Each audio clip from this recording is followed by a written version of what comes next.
atención. Dígalo todo, cuéntelo Quiero todo. que me sigan. La cantidad de información que sustenta esta, vamos a decir la hipótesis, aunque a mí me parece claramente refutable, es mucha.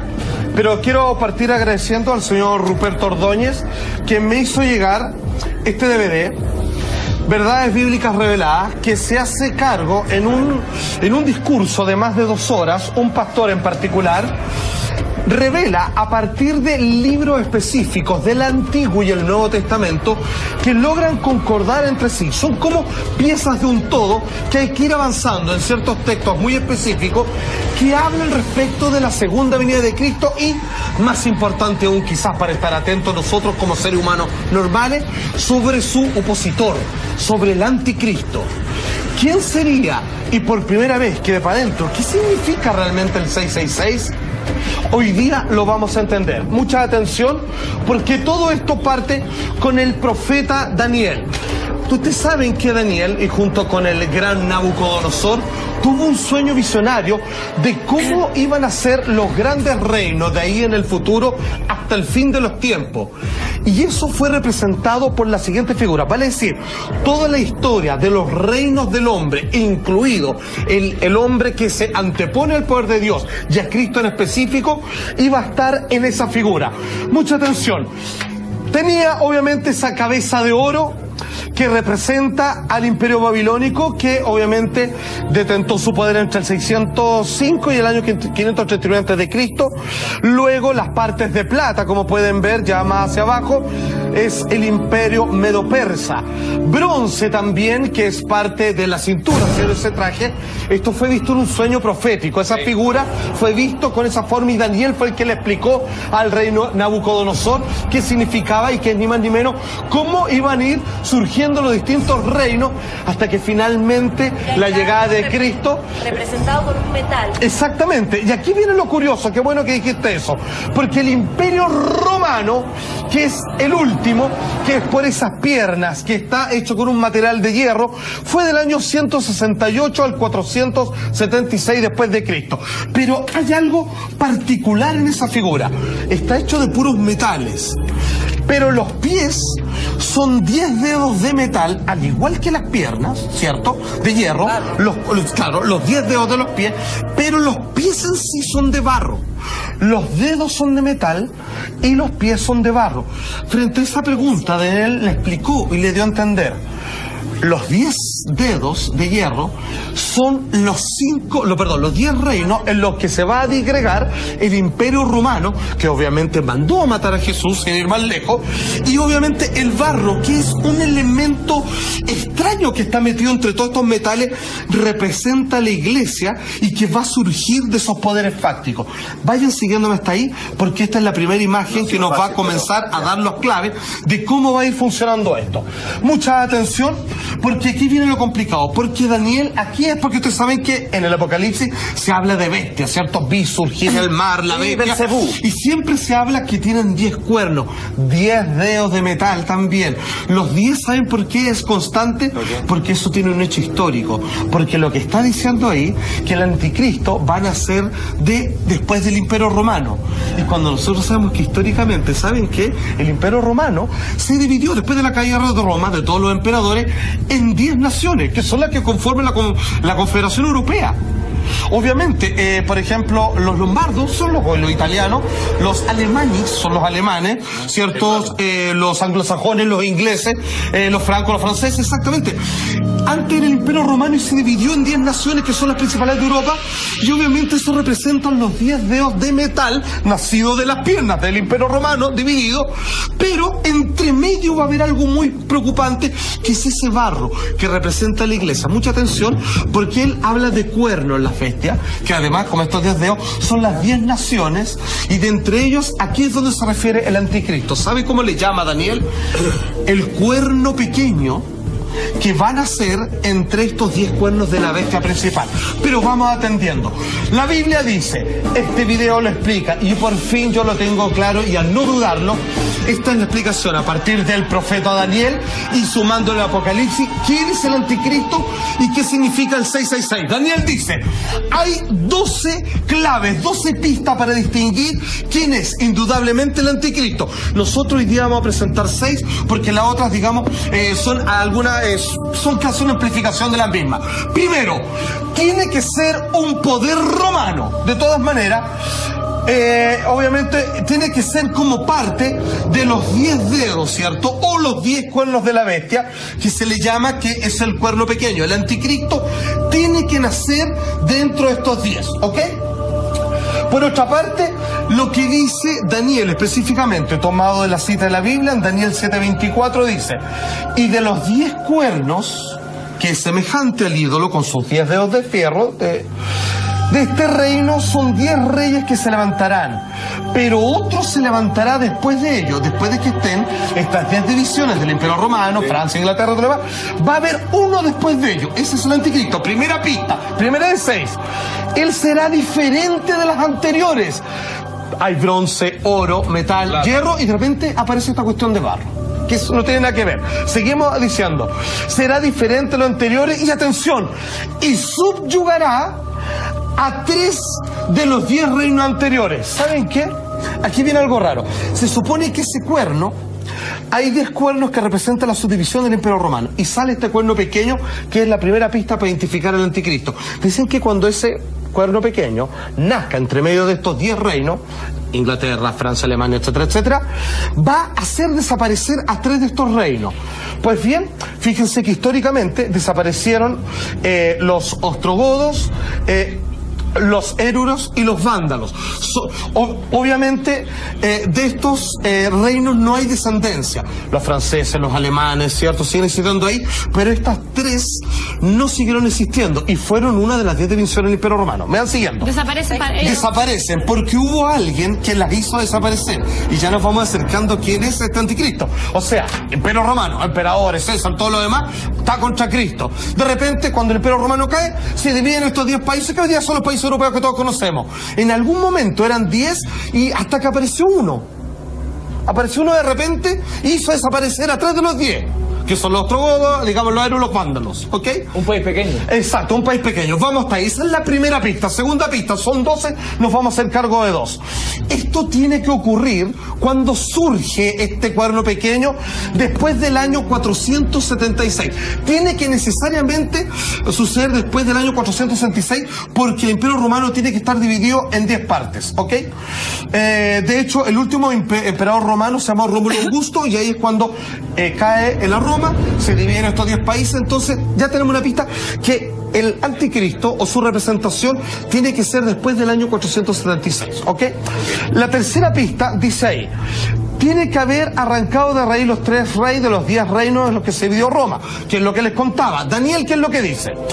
Mientras yo contemplaba los cuernos, los 10 cuernos de esta bestia que era el Imperio Romano, las piernas, ¿cierto? Que se dividió en estos 10 dedos de los pies, dice, he aquí otro cuerno, uno pequeño. Aquí es cuando nos empezamos a preocupar del anticristo.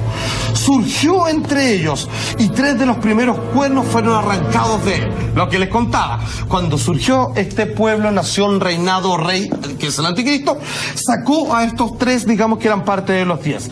Y he aquí que este cuerno tenía ojos como los ojos de un hombre, y una boca que hablaba con mucha arrogancia. Eso es Daniel del capítulo 7 al 8. Vamos a la cuarta pista. Dice, es un poder que perdona los pecados porque es blasfemo, dice. Dice que va a tener representación de Dios en la tierra, pero que no es verdad. Él lo dice. De hecho, a Cristo, ustedes saben, ¿se acuerdan que entre los sacerdotes que habían en su época, cuando él decía, yo vengo a sanar a los enfermos, a hacer ver a los ciegos y todo lo demás, yo le decía un blasfemo? ¿Por qué blasfemo? Porque solo Dios puede hacer eso. Entonces él dice, yo soy representante de Dios, blasfemo. Nadie puede hacer eso y Dios no tiene representante. Pero nosotros después entendemos que era el Hijo de Dios. Entonces, otra pista, que es la cuarta, esta nación o este rey o este reinado que hizo desaparecer a 3 de los 10 reinos en los que se dividió Roma, tiene el poder de la blasfemia, de poder, dice acá Daniel en 7:25, y él proferirá palabras contra el Altísimo Dios y afligirá a los santos del Altísimo. O sea, va a oprimir a aquellos que dicen seguir a Dios e intentará cambiar los tiempos y la ley. Entonces, un poder que perdona los pecados y que tiene representante de Dios en la tierra. Atención, porque ya nos podemos meter en materia. Saquemos un momento esa gráfica, porque quiero leer dos cosas que están sacadas de la enciclopedia católica. Esta gráfica que vamos a ver ahora es de Lucius Ferraris. Dice él, el Papa es como si fuese Dios en la tierra. Correcto. Solo soberano de los fieles de Cristo, que tiene plenitud de poder, a quien Dios el Omnipotente le ha confiado no solo la dirección de lo terreno, sino también del reino celestial. El Papa, tal poder, tiene que puede modificar, explicar, abolir, interpretar o cambiar aún las leyes divinas. Lucas Ferraris, esto es, está tomado de la enciclopedia católica hecha por católicos. Y esto no queda aquí porque también tenemos la gráfica del cardenal Bellarmino. Dice él, si el Papa errara, vale decir, si cometiera errores, imponiendo pecados y prohibiendo virtudes, la Iglesia aún estaría obligada a seguirlo.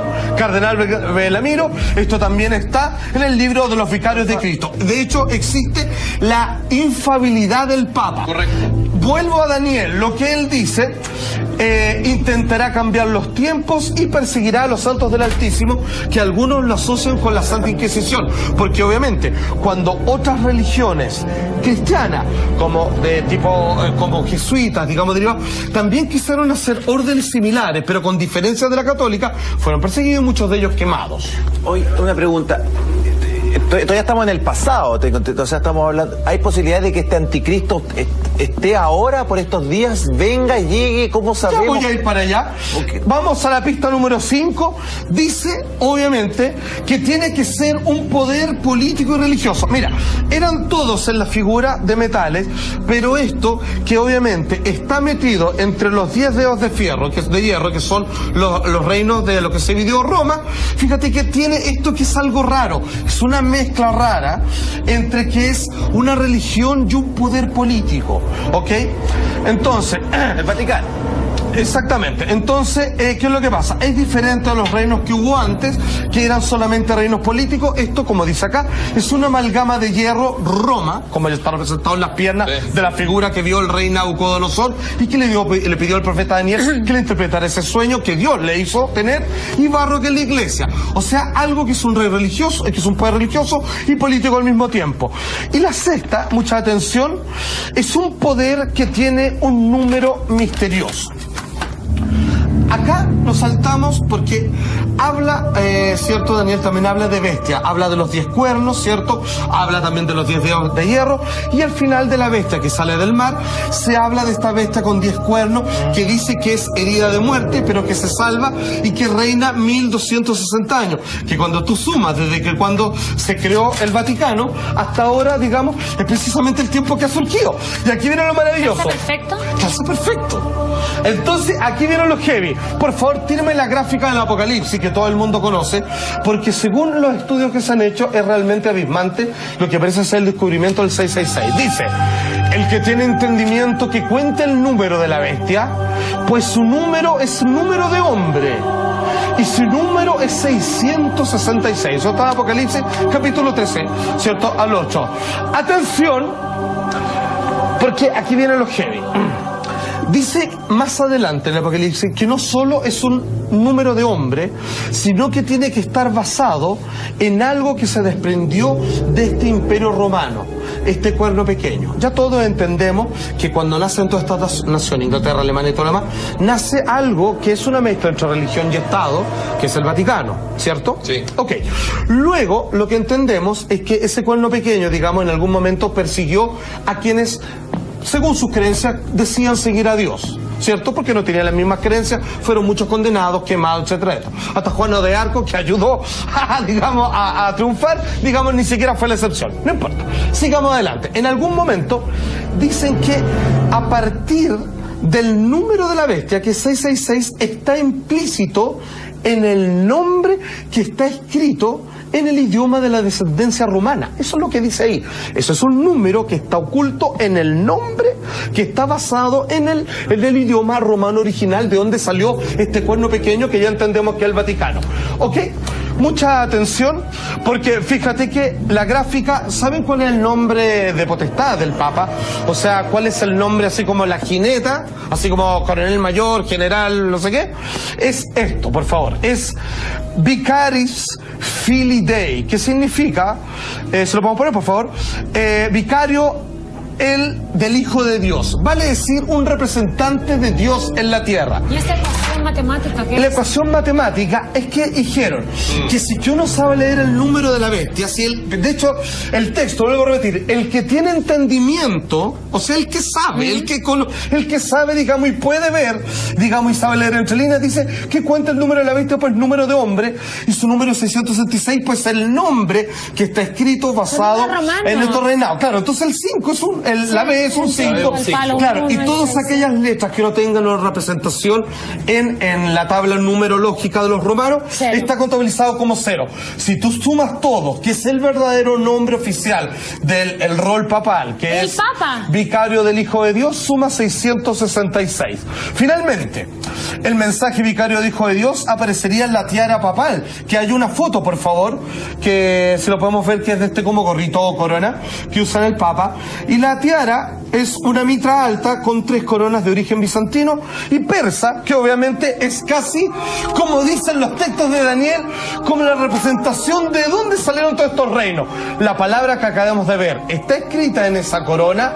Supuestamente Dios no tiene un representante en la tierra, jamás lo ha tenido, solo su Hijo, y sin embargo ellos que dicen ser el único representante, que no se equivocan, que pueden cambiar las leyes, que pueden excomulgar ángeles, que es infalible, que pueden perseguir a los verdaderos hijos de Dios, es exactamente el Papa y el Vaticano. Para muchos les puede sonar de perogrullo, pero yo jamás había encontrado tantas pruebas, que son solamente 2 horas completas de una explicación detalle por detalle. Lo que yo he hecho es un mero y humilde resumen de una explicación tremendamente extendida, en la cual tanto testigos de Jehová como evangélicos están de acuerdo. A mí, por mi parte, como dijo alguien por ahí, por su fruto los conoceréis. Cristo, pues si alguien no está enchufado, digamos, a mí no me cabe la menor duda. Así que usted vea que contabiliza el número de la bestia, el número de hombre, que dicen representar a Dios, pero dicen una cosa y hacen otra. ¿Les suena parecido? Según ellos, el Papa y el Vaticano. La bestia y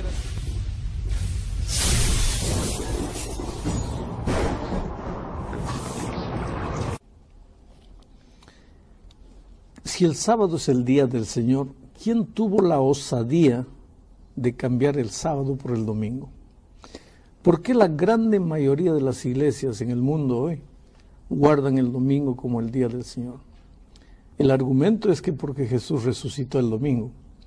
Y es verdad, el domingo es mencionado por lo menos 8 veces en el Nuevo Testamento, pero nunca como día de reposo, siempre como el día de la resurrección de Cristo.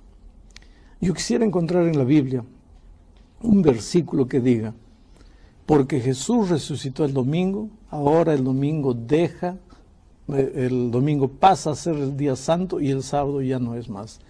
Si existiese ese versículo, yo amo a mi Señor Jesús, quiero andar en sus caminos, y yo sería el primero en empezar a guardar el domingo, porque quiero hacer la voluntad de Dios. Pero en la Biblia no encuentro. Y yo puedo desafiar a cualquiera que me pruebe, que me muestre un versículo de la Biblia que diga que el sábado ya no es más santo y que ahora es el domingo. No existe. Al contrario, yo encuentro en la Biblia un Dios coherente, un Dios que no cambia de opinión.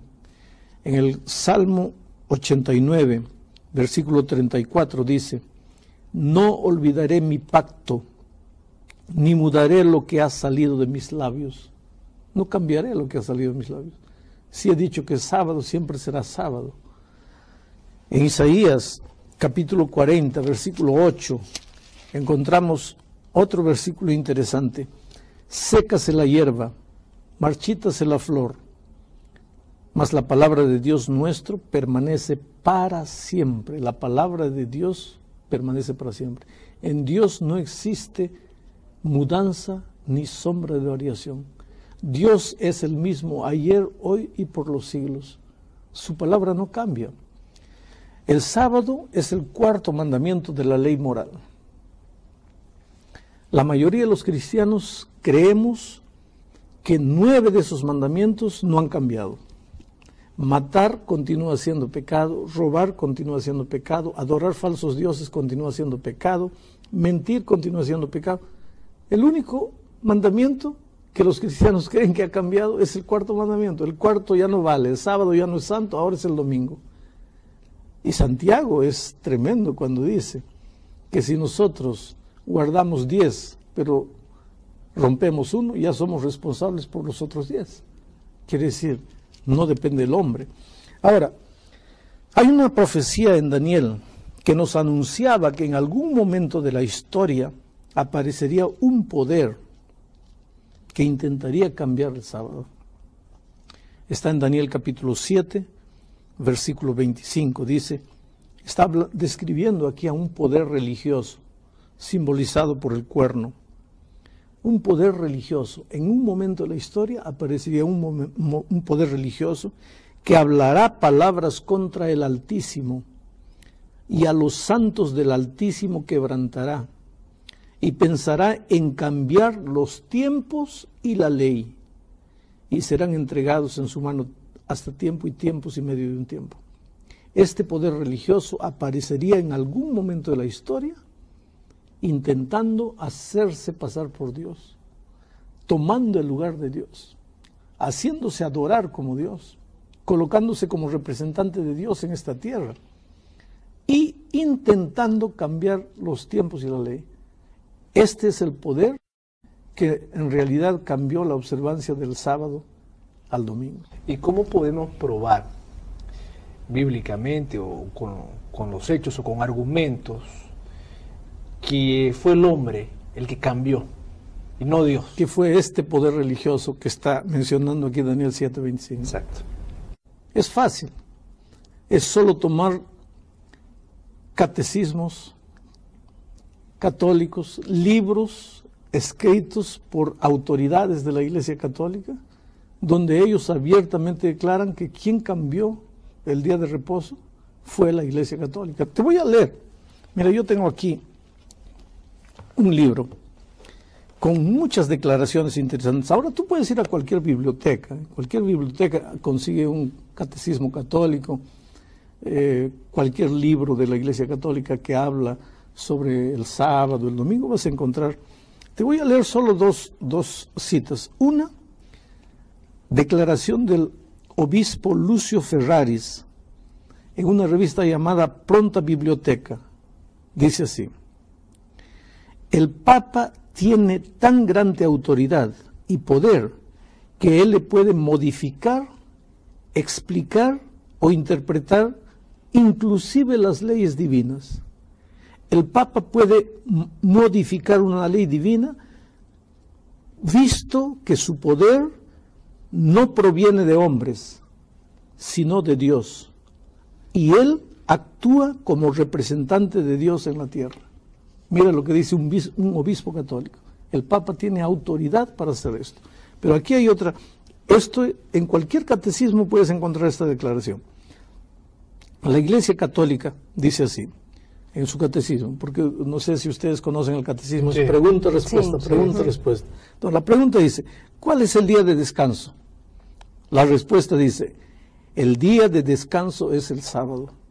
Pregunta, ¿por qué observamos el domingo en vez del sábado? Respuesta, observamos el domingo en vez del sábado porque la Iglesia Católica en el Concilio de la Odisea, el año 336 después de Cristo, transfirió la solemnidad del sábado para el domingo. ¿Pero se puede hacer eso? Bueno, Poder se puede. de acuerdo con la Biblia, no se puede. Pero la Biblia en Daniel 7:25 dice que en un momento de la historia aparecería un poder religioso atribuyéndose poderes divinos, inclusive queriendo cambiar los tiempos y la ley. Ahora, lo interesante es que mucha gente sincera que tiene la Biblia en la mano Sí. no entiende esto. Y piensan que es Jesús que cambió el día de reposo porque resucitó el domingo. Mira, que Jesús resucitó el domingo es una verdad incuestionable. Pero ¿en qué parte de la Biblia dice que por el hecho de que Jesús resucitó el domingo dejó de ser un día común y pasó a ser un día santo, y el sábado ya no es más santo? Ahora, pastor, eso se pasa de generación en generación, ¿no es cierto? Por ejemplo, los abuelitos, los padres, el nieto recibió toda esa tradición. Es igual al final guardar el domingo, guardar el sábado. No todos los días son bendecidos por Dios. Aquella gente sincera que guarda el domingo y va a la iglesia y frecuenta la iglesia, ¿no está haciendo algo correcto, vamos a decir así? Puede tener una intención sincera, una intención correcta, pero ya te expliqué que no basta la pena ser sincero. En la Biblia existe salvación por la fe, salvación por la gracia, salvación por la misericordia divina, pero no existe salvación por la sinceridad. Tú no puedes, la sinceridad no te salva. Tú puedes estar completa y sinceramente equivocado. Tú puedes sinceramente estar yendo hacia la muerte sin darte cuenta. Inclusive Salomón dice: hay camino que al hombre le parece derecho, pero su fin es la muerte. Cuando Dios estableció el sábado, aquí en Génesis capítulo 2, versículo 1, ya leímos en un estudio pasado esto: fueron pues acabados los cielos y la tierra, todo el ejército de ellos, y acabó Dios en el sábado, en el día séptimo, la obra que hizo, y reposó el día séptimo de toda la obra que hizo. Y bendijo Dios al día séptimo y lo santificó, porque en él reposó de toda la obra que había hecho en la creación. Dios descansó el sábado, Dios bendijo el sábado, Dios santificó el sábado, por lo tanto el sábado es un día santo. Y ya les dije, un día cuando Moisés vio una zarza ardiendo en el desierto, se acercó y escuchó la voz de Dios, le dijo: Moisés, sácate las sandalias, porque el lugar que pisas es tierra santa. Pastor, me queda esto en la cabeza. Si la mayoría de las personas en el mundo, la mayoría de las personas siguen este hábito de guardar el día que no está indicado en la Biblia, el domingo, y tan solo unos pocos deciden solo guardar el sábado, ¿será que esos pocos no están equivocados? Mira, ¿quién determina la verdad? Jesucristo dice: yo soy el camino, la verdad, la vida. ¿Quién determina la verdad? Es Él. En San Juan 17:3 encontramos: santifícalos en tu verdad. Tu palabra es la verdad. Jesucristo y su palabra son la verdad. La verdad no se determina por la mayoría de los votos. A ver, vamos a votar lo que es la verdad. A ver, la mayoría votó, está votado. No. Eso funciona en política, ¿La voz en del democracia. pueblo no es la voz de Dios, como dicen por ahí? Absolutamente. La voz de Dios es la palabra de Dios. La voz del pueblo puede con toda sinceridad estar equivocada. Entonces, yo prefiero quedarme con lo que Dios dice y obedecer lo que Dios enseña. Ahora, no es sencillo porque, como decíamos, la tradición, una familia que tiene esa tradición, vamos a suponer, en algún momento una persona se confronta con esa verdad de que encuentra el cuarto mandamiento y, como usted dijo, estudia la Biblia, no encuentra realmente, quiere de corazón cambiar, obedecer, pero es difícil y se deja llevar, y en algún momento cierra su Biblia y dice: no, yo estudié, sí, descubrí, pero no creo que sea tan al pie de la letra, y la persona sigue como hasta ese momento. Vamos seguía. a decir que tú fumabas y no sabías que el cigarro destruía tu salud, hasta que un día ves un reportaje y ves cómo el cigarro destruye tus pulmones, destruye toda tu vida, todo tu cuerpo. ¿Es difícil dejar de fumar? Claro que sí, pero creo que si eres inteligente vas a dejar de fumar. Vamos a decir que eres un alumno que está haciendo un examen, agarras el libro de geografía. ¿Es difícil? Muy difícil. Para mí, cuando estudiante de matemáticas era difícil, por eso escogí el camino de las letras. Me gusta escribir, en fin. ¿Es difícil? Es difícil. ¿Por qué es difícil? ¿Lo dejas? No. Tienes que estudiar. ¿Pero por qué? Porque tengo que pasar el examen. Bueno, en la vida, las cosas que valen son difíciles. Pero si vamos a dejar todo solo porque es difícil, ¿a dónde nos vamos? Y mucho más cuando se trata de cosas espirituales. Es difícil guardar el sábado, sí, porque todas las personas caminan en esta dirección. Y los pocos, entre comillas, locos que quieren hacer la voluntad de Dios, solitos van en esta dirección.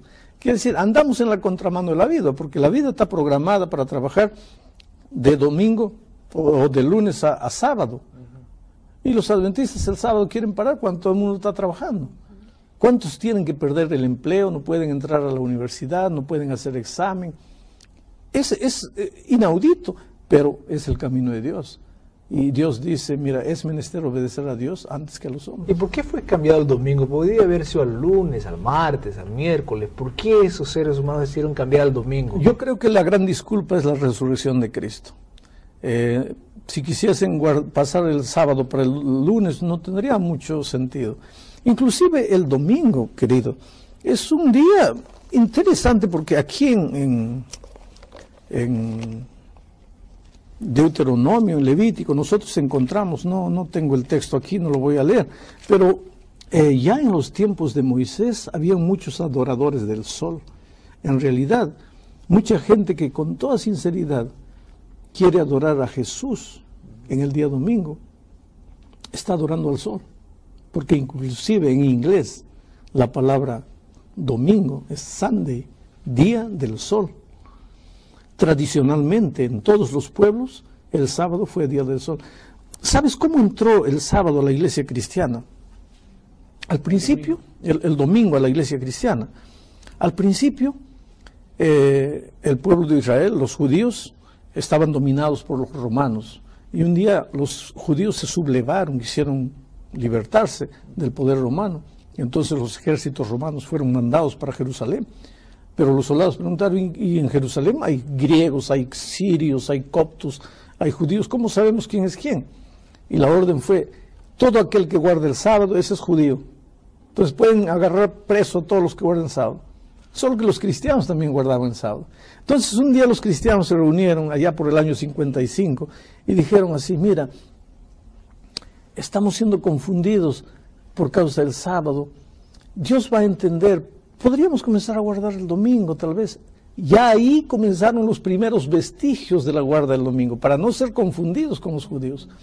Más tarde, un emperador romano llamado Constantino se convirtió al cristianismo. Pero Constantino adoraba al dios Sol en el domingo. Y cuando se convirtió al cristianismo, reunió a los cristianos y dijo, mira, yo me voy a bautizar en la iglesia cristiana. Solo les pido que me hagan una concesión. ¿Qué? Quiero continuar adorando a Jesús, a Cristo, en el día que siempre adoro, el domingo. Y los cristianos, ahora, si el emperador romano se va a bautizar en la iglesia cristiana, ¿qué nos cuesta ceder un poquito? Ya el domingo estaba entrando, sí, pero ahora oficialmente entró a partir de hoy. Y un poco más adelante, el año 336, en el concilio de la Odisea, la Iglesia Católica definió que a partir de ahora el día santo es el domingo, ya no es más el sábado. ¿Qué perjuicio recibe el cristiano sincero, el cristiano honesto, al adorar a Dios en el día que Dios no mandó? Pues está haciendo algo contrario a la voluntad de Dios. ¿Se puede perder? Es como si Dios te dice, no matarás, y tú matas. ¿Qué estás haciendo? Matas con toda sinceridad. Estás matando, estás transgrediendo la ley de Dios. Ahora me vas a decir, ¿se puede perder?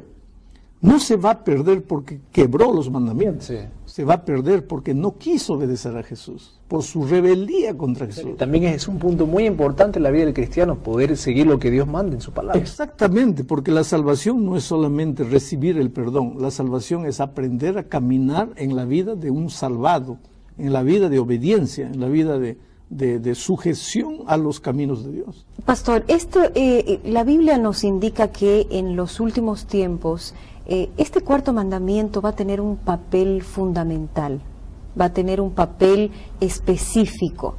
Yo también puedo pensar que el primero, el quinto, el 10º mandamiento, pero la Biblia hace énfasis que el cuarto mandamiento va a jugar un papel primordial en los últimos tiempos. ¿Cómo entendemos eso? ¿A qué lo aplicamos? Mira, Ezequiel 20, 12 dice lo siguiente: y les di también mis días sábados para que fuesen por señal entre mí y ellos, para que supiesen que yo soy Jehová que los santifico. Versículo 20: y santificad mis sábados y sean por señal entre mí y vosotros, para que sepáis que yo soy Jehová vuestro Dios. Ahora, cuando nosotros venimos aquí a Apocalipsis, en lo que acabamos de leer descubrimos que la señal de que somos pueblo de Dios es si guardamos el sábado. Dice: santificad pues mis sábados y sean señal entre mí y vosotros, de que yo soy el Dios. No es poca cosa guardar No, dejar de guardar el sábado. No, absolutamente, pero en Apocalipsis encontramos algo terrible, que un poco antes de la venida de Cristo, el enemigo va a sellar a sus fieles y Dios va a sellar a su pueblo. Y el sello con el que Dios va a sellar a su pueblo es el sábado, porque Dios dice que la identificación de su pueblo es el sábado. Ahora, sucede que en la medida en que seamos fieles a la observancia del sábado, seremos sellados por Dios, identificados como sus hijos. Y si aceptamos el sello del domingo, estaremos infelizmente aceptando el sello del enemigo de Dios. Porque básicamente todo se resume en esto: obedeces a Dios o desobedeces a Dios. El sábado es señal de que obedeces a Dios. El domingo es señal de que no desobedeces a Dios. Es más que simplemente un día. La gente dice: ¿por qué se preocupan por un día? Sí. Espera un poco. Mira, estamos grabando este programa en el Brasil, aunque estamos hablando en español. Los colores del Brasil son verde, amarillo y azul. Yo puedo pisar sobre el color verde, no hay problema. Sobre el color amarillo no hay problema. Sobre el color azul no hay problema. El color es color. Pero si yo levanto un masto y un paño verde, amarillo, azul, si yo piso ese paño, ya no estoy pisando un color, ya estoy pisando la dignidad de una nación. ¿Ah? Entonces el sábado no es solo un día cualquiera, es la dignidad de un Dios. Por la esencia. La honra de un Dios. La adoración de un Dios. Mientras el enemigo no quiere. Hemos llegado al fin del estudio. Yo quisiera que el Espíritu de Dios te ayude a pensar y a tomar una decisión. Ah, pastor, no es fácil. Claro que no es fácil, querido. Pero Dios te ama mucho. ¿Tú crees que para Jesús fue fácil dejar todo allá en el reino de los cielos y venir a esta tierra a morir por ti? No. Pero vino porque te ama. Entonces, ¿tú por qué no podrías andar en los caminos de obediencia a Dios? Dios te bendiga, entrégale el corazón y sé muy feliz con Él.